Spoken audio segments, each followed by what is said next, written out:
आज इस नए टॉपिक पर चर्चा करते हैं, बेसिक इंग्लिश ग्रामर। जैसा कि टॉपिक से ही लग रहा है, हम लोग आज फंडामेंटल चीज़ें, बेसिक चीज़ें लेंगे, एकदम प्रारंभिक जानकारी इंग्लिश की जो होती है उस पर थोड़ी चर्चा करेंगे। प्रायः स्टूडेंट्स बेसिक जानकारी समझ के छोड़ देते हैं, ये तो छोटी कक्षाओं के लिए। ऐसा नहीं है, बल्कि बेसिक जानकारी यदि हमको नहीं होती है तो हम ज़्यादा हंसी के पात्र बनते हैं। टिपिकल चीज़ हम नहीं भी बता पाए तो ये होता है, चलो भाई इंग्लिश है, विदेशी लैंग्वेज है, हमारा नॉलेज कम हो सकता है। लेकिन अगर बेसिक चीज़ नहीं मालूम है, अगर कोई ये नहीं बता सकता कि इंग्लिश में कितनी अल्फ़ाबेट होती, तो हाउ असम, कितनी शर्म की बात है। और ऐसा हुआ, क्लास में हमने पूछा कितने अल्फ़ाबेट होते हैं, बड़ा आश्चर्य हुआ। किसी ने 4 बताया, किसी ने 26 बताया। तो 4 और 26 गलत नहीं है, बल्कि उनका सेंस ही गलत, वो समझ नहीं पा रहे अल्फ़ाबेट होता क्या है। तो यही बेसिक चीज़ है, ये आज हम समझने का प्रयास करेंगे। आइए सबसे पहले लेटर की बात करते हैं। अक्षर, अक्षर क्या होता है, लेटर क्या होता है? किसी भी भाषा की छोटी से छोटी ध्वनि इकाई को अक्षर कहती है। किसी भाषा की छोटी से छोटी ध्वनि इकाई को अक्षर कहते हैं। अर्थात इंग्लिश में हम कहेंगे letter is the smallest unit of the word, यानी कि शब्द का छोटा से छोटा ध्वनि इकाई, उसे और छोटा न किया जा सके, वह अक्षर कहलाता है। एग्जाम्पल के लिए ए बी सी डी ये अक्षर हैं, ए एक अक्षर है, बी एक अक्षर है, या क ख, या अल्फा बीटा गामा, या अलिफ बे ते, ये उर्दू के या लैटिन के या इंग्लिश के या हिंदी के ध्वनि संकेत हैं, जिन्हें हम लेटर कहते हैं। सेकेंड है अल्फ़ाबेट। अल्फ़ाबेट क्या होता है? ध्यान दीजिए बच्चों, अल्फ़ाबेट किसी भी भाषा के अक्षरों का समूह है। जो ध्वनि संकेत लेटर्स हैं उनका समूह है अल्फ़ाबेट। और किसी भी भाषा में अल्फ़ाबेट एक ही होता है। तरीके अलग हो सकते हैं अल्फ़ाबेट को लिखने की, कैपिटल लेटर, स्मॉल लेटर, लेकिन है लेटर ही। और लेटर का वो जो ग्रुप है, समूह है, वही अल्फ़ाबेट है। अल्फ़ाबेट को हिंदी में वर्णमाला कहते हैं। तो वर्णमाला हिंदी की एक वर्णमाला है, अंग्रेजी की एक वर्णमाला है, उर्दू की अपनी, अरबी की अपनी एक वर्णमाला है। तो अब जैसे A B C D Z तक ये अल्फ़ाबेट है। अब ये अल्फ़ाबेट 2 भागों में बांटे गए हैं। जैसे हिंदी में लें स्वर और व्यंजन, क ख ग घ व्यंजन है, अ आ ई उ ये स्वर हैं। इसी तरह से अंग्रेजी में ए ई आई ओ यू आदि, इनको वोवेल कहते हैं, और कॉन्सोनेंट बाकी के अक्षरों को कहते हैं। तो ये अल्फ़ाबेट हुए, लेटर के ग्रुप ऑफ लेटर, ये अल्फ़ाबेट होते हैं। वर्ड, ये वर्णमाला हुआ। और वर्ड अर्थात शब्द। शब्द क्या होता है? अक्षरों का सार्थक मेल, अर्थात जिससे कुछ अर्थ निकलता हो, वह शब्द कहलाता है। कहते हैं word is the group of letters,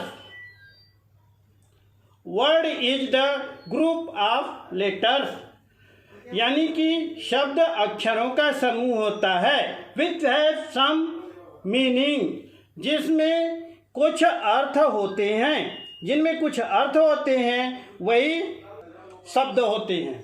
तो इस तरह से वर्ड को हम कह सकते हैं, word is the group of letters which gives some meaning.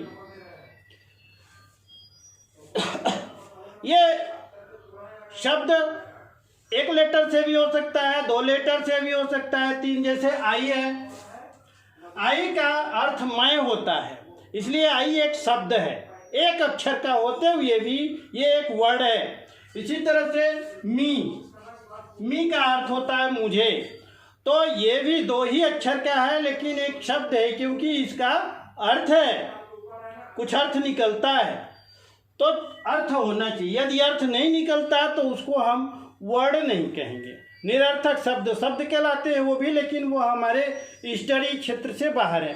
तो शब्द वही होंगे जिनका कुछ मीनिंग होता हो। नेक्स्ट चीज हम देखते हैं सिलेबल।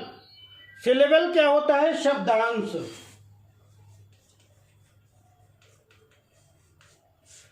शब्दांश क्या होता है?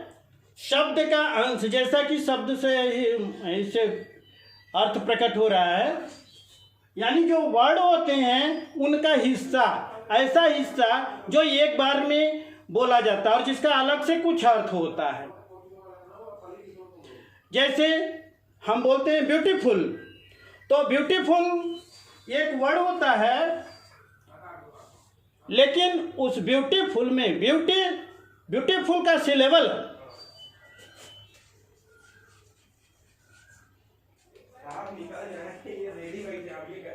यहाँ ब्यूटी और फुल, ब्यूटी से ब्यूटीफुल बना है, तो ब्यूटी उसका सिलेबल हुआ, शब्दांश हुआ, शब्द का हिस्सा हुआ ब्यूटी।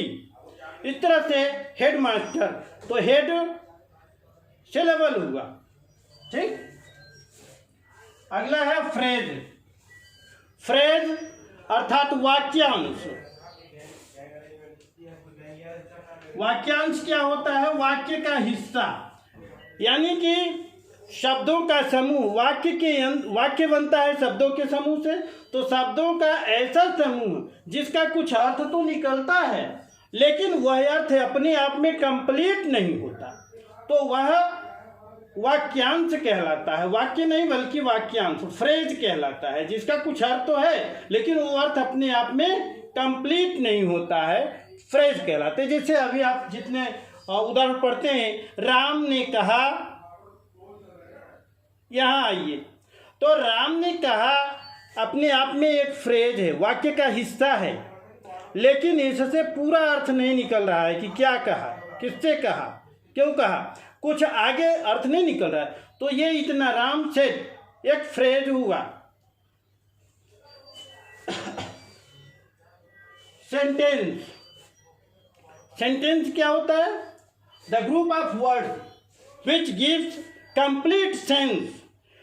ये सेंटेंस शब्दों का ऐसा समूह होता है जो एक संपूर्ण कथन को व्यक्त करता है। एक स्टेटमेंट कोई चीज बताता है या पूछता है या करने के लिए कहता है, वह सेंटेंस होता है। वैसे सामान्यतया लोग कहते हैं कि सेंटेंस वह होता है जो कैपिटल लेटर से प्रारंभ होकर के फुल स्टॉप या क्वेश्चन मार्क या एपोस्ट्रोफी के साथ समाप्त होता है, लेकिन ऐसा नहीं है।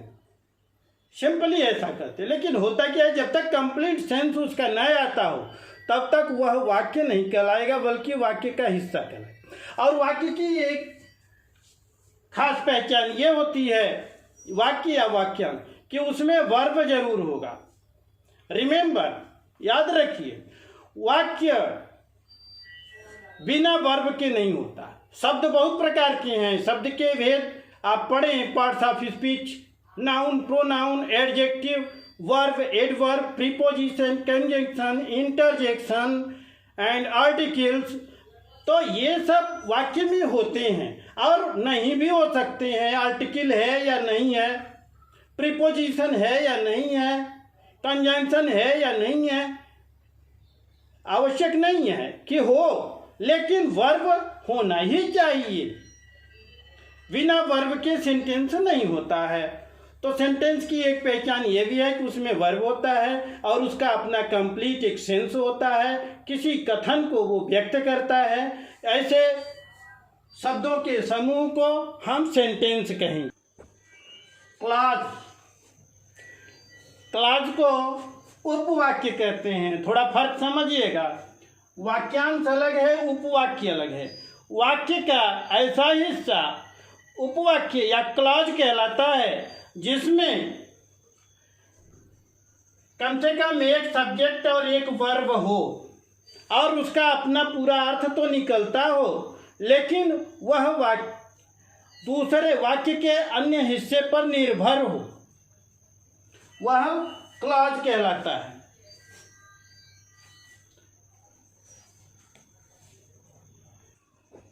जैसे एग्जाम्पल लेते हैं, he said honesty is the best policy. He said honesty is the best policy. तो यहाँ देखें, ये पूरा एक सेंटेंस है, लेकिन इसमें ही सेड अपने आप में एक सेंटेंस है जो इस पर डिपेंड कर रहा है। तो ये ही सेड और honesty is the best policy, ये दो हिस्से हुए, दोनों क्लॉज हैं, एक क्लॉज दो क्लॉज, ये सेंटेंस के क्लॉज हुए। इस तरह से सेंटेंस में क्लॉज होते हैं जो अपने आप में पूर्ण अर्थ तो देते हैं तथा ये निर्भर करते हैं दूसरे क्लॉज पर।